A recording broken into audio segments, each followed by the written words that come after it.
wabarakatuh. Bagaimana kabarnya teman-teman calon pengusaha?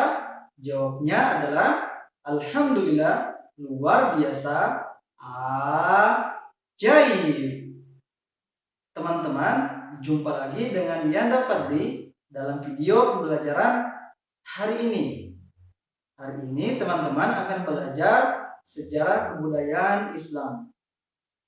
Nah, dalam video pembelajaran yang lalu, kita sudah belajar tentang pembinaan masyarakat Madinah oleh Nabi Muhammad SAW dalam bidang agama, sosial, ekonomi, dan pertahanan.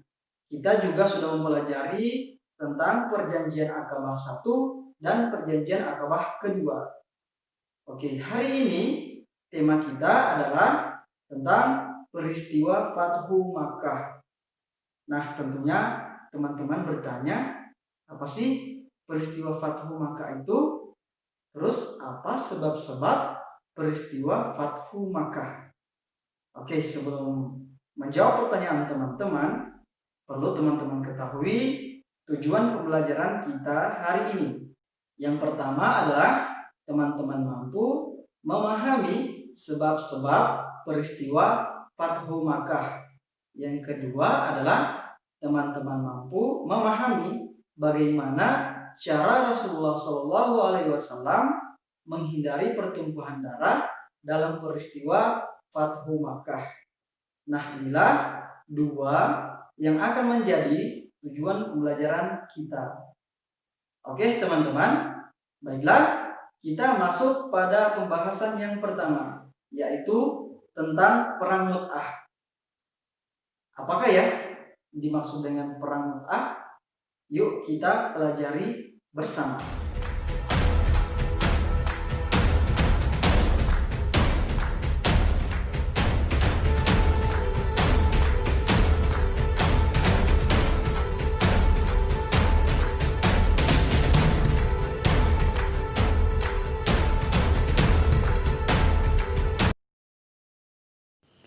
Perang ini terjadi pada saat Rasulullah SAW mengirim surat dakwah melalui utusannya Haris bin Umair kepada Raja Ghassan. Ketika utusan telah sampai di sekitar Mu'tah, ia dihadang dan dibunuh. Padahal dalam dunia politik saat itu dan berlaku sampai sekarang bahwa utusan tidak boleh dibunuh, maka itu sama saja mengumumkan perang. Rasulullah SAW mengetahui kabar ini pun marah. Lalu beliau mengirim 3.000 tentara muslim terbaiknya dan menunjuk 3 panglima terbaiknya, yaitu Zaid bin Haritsah, Ja'far bin Abi Thalib, dan Abdullah bin Rawaha. Mereka mengemban amanah komando secara bergantian. Bila Zaid gugur, maka Ja'far yang menggantikannya. Jika Ja'far gugur, maka Abdullah lah yang menggantikannya. Perang ini terjadi pada 5 Jumadil Awal 8 Hijriah atau 629 Masehi. Maka berangkatlah pasukan ini ke medan Mu'tah. Perang ini merupakan bentuk ujian kesabaran ibadah bagi pasukan muslimin.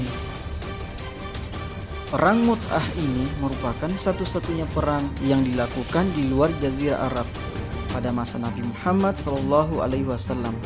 Pasukan muslim yang berjumlah 3.000 tentara melawan pasukan kerajaan Ghassan yang bersekutu dengan kerajaan Romawi yang berjumlah 100.000 tentara. Dalam pertempuran tersebut, Zaid bin Haritsah gugur. Kemudian komando pasukan segera diambil oleh Ja'far bin Abi Thalib. Ia pun gugur. Komando diteruskan oleh Abdullah bin Rawaha. Akan tetapi, ia juga mengalami nasib yang sama. Khalid bin Walid yang sudah masuk Islam kemudian memegang pimpinan. Khalid bin Walid berpendapat bahwa kaum muslimin tidak mungkin bisa memenangkan pertempuran. Dengan strategi yang jitu dari Khalid bin Walid, ia berhasil memimpin pasukan Islam dengan selamat. Ia berhasil menyelamatkan pasukan Islam dari kehancuran.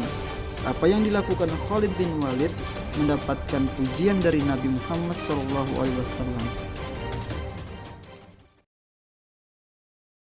Nah, demikianlah tadi penjelasan tentang perang Mu'tah.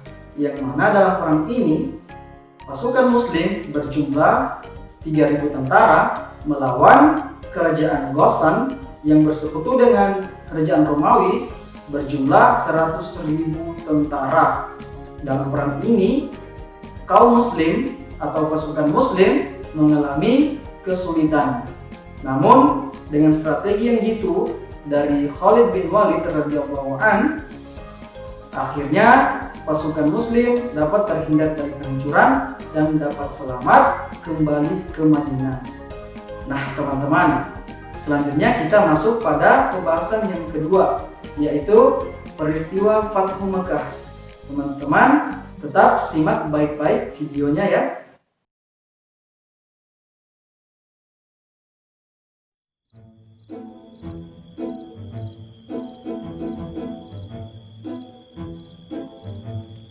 Nah, anak-anak, alhamdulillah, malam ini cukup cerah. Sebelum kalian tidur, Bapak ingin menceritakan sebagian dari sejarah Nabi Muhammad SAW, yaitu Fathu Mekah. Kalian mau? Hah? Fathu Mekah? Fathu Mekah itu apa sih, Pak? Iya, Bapak akan menceritakannya. Tapi sebelumnya, kalian mau dengar tidak? Ya mau dong, Pak.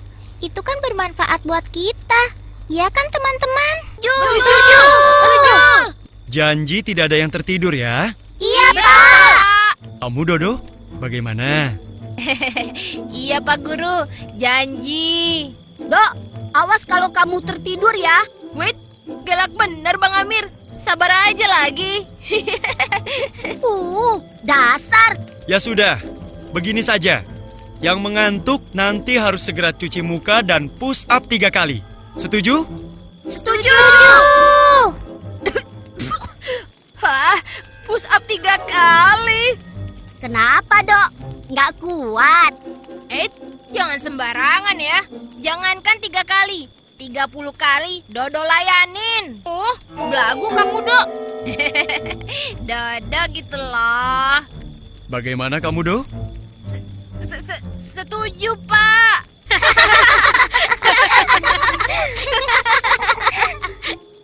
Baiklah, Fathu Mekah adalah peristiwa pembebasan kota Mekah oleh Nabi Muhammad SAW beserta kaum muslimin dari cengkraman orang kafir Quraisy. Terjadi pada tahun 630 Masehi atau bertepatan dengan 10 Ramadan 8 Hijriah. Ketika itu, Rasulullah SAW dengan kekuatan tidak kurang dari 10.000 orang pasukan berangkat dari Madinah setelah asar. Ini adalah sebuah operasi militer rahasia yang tidak diketahui orang-orang kafir Quraisy di Mekah. Pak Guru, apa penyebabnya sehingga Nabi mengerahkan pasukan sebesar itu? Awalnya adalah tindakan pengkhianatan dari orang-orang Bani Bakr terhadap perjanjian damai Hudaibiyah yang disepakati oleh kaum muslimin dan kafir Quraisy. Pada suatu malam, di satu tempat dekat mata air bernama Al-Watir, sekelompok orang dari Banu Khuza'ah yang merupakan salah satu suku pendukung dan pembela Nabi Muhammad SAW tengah beristirahat. Sebagian dari mereka ada yang tertidur, sebagiannya lagi ada yang tengah melaksanakan sholat. Namun, tanpa mereka sadari, di balik rimbunan semak dan pohon, ada mata-mata yang mengintai. Kalian siap? Lalu malam yang sunyi itu pun dipecahkan dengan teriakan keras. Serang!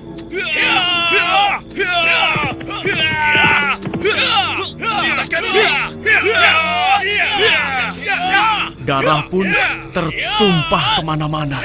Namun, semua itu tidak menyurutkan kekejaman kelompok penyerang. Mereka terus mengayunkan pedang ke sana kemari, membabi buta. Siapa yang menyerang, Pak Guru? Mereka adalah orang-orang Bani Bakr yang dibantu pasukan dari kafir Quraisy. Banu Khuza'ah tidak melawan.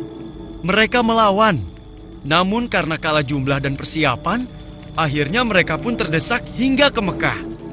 Syukurlah, ada salah seorang dari Bani Khuza'ah yang bernama Amir bin Salim berhasil meloloskan diri dari kepungan. Hah? Ada apa ya? Iya, itu siapa ya? Ya Rasulullah! Ya Rasulullah! Ketika sudah berhadapan dengan Nabi, Amir bin Salim menceritakan seluruh kejadian yang menimpa dirinya dan Bani Khuza'ah.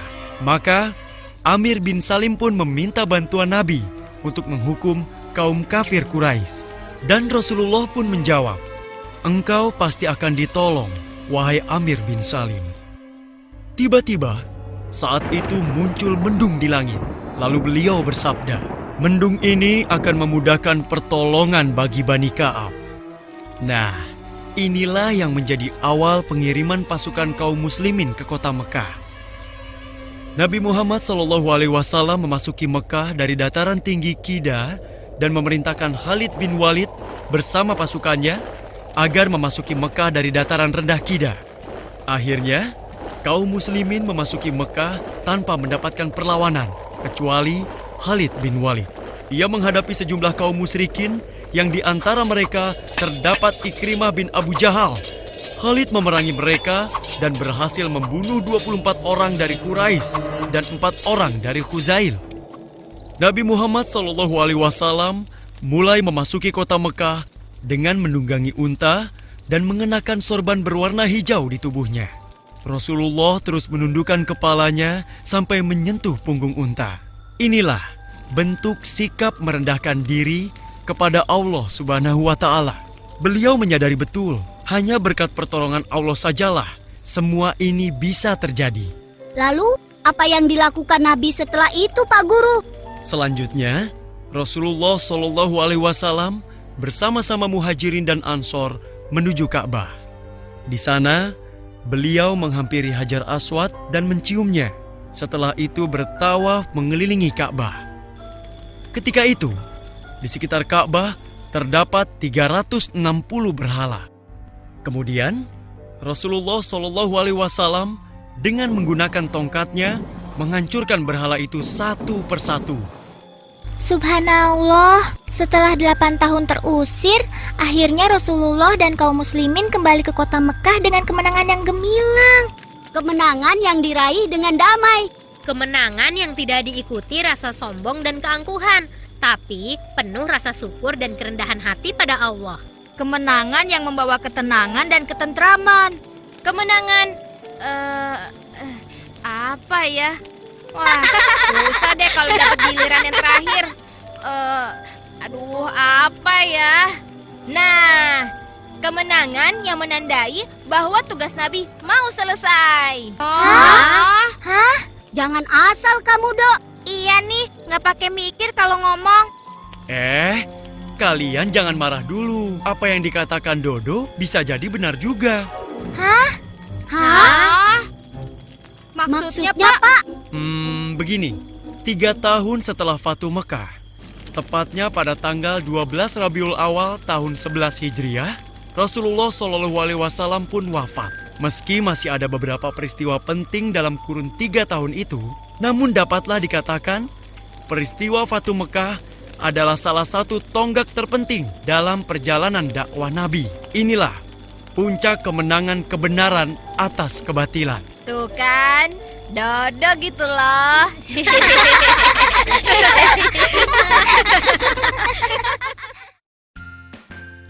Selanjutnya adalah cara Rasulullah SAW menghindari pertumpahan darah dengan kaum kafir Quraisy dalam peristiwa Fatuh Mekah.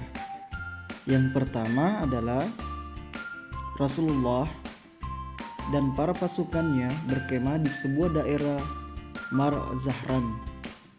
Rasulullah memerintahkan agar pasukan muslim membuat api unggun yang sangat besar, sehingga jika dilihat penduduk Mekah akan menyebabkan rasa takut di hati mereka. Strategi inilah yang membuat pengintai dari pasukan kafir Quraisy yang bernama Abu Sufyan menjadi gentar dan akhirnya menghadap Rasulullah untuk masuk Islam. Cara yang kedua adalah Rasulullah SAW berwasiat kepada pasukannya agar tidak melakukan pertempuran dan jangan sampai menetiskan darah kecuali sangat terpaksa. Yang ketiga adalah Rasulullah SAW Sebelum memasuki kota Mekah, beliau membagi pasukannya menjadi 4 divisi. Divisi pertama dipimpin oleh Zubair bin Al-Awwam, divisi kedua dipimpin oleh Khalid bin Walid, divisi ketiga dipimpin oleh Sa'ad bin Ubadah, divisi keempat dipimpin oleh Abu Ubaidah bin Al-Jarrah yang bersama-sama Rasulullah SAW. Yang keempat adalah tidak membalas kejahatan yang telah dilakukan kafir Quraisy pada saat hijrah maupun setelah hijrah. Ia justru memberi ampunan. Dengan pengampunan tersebut, penduduk Mekah berbondong-bondong masuk agama Islam. Selanjutnya adalah beberapa hal yang memudahkan kaum muslimin menaklukkan kota Mekah.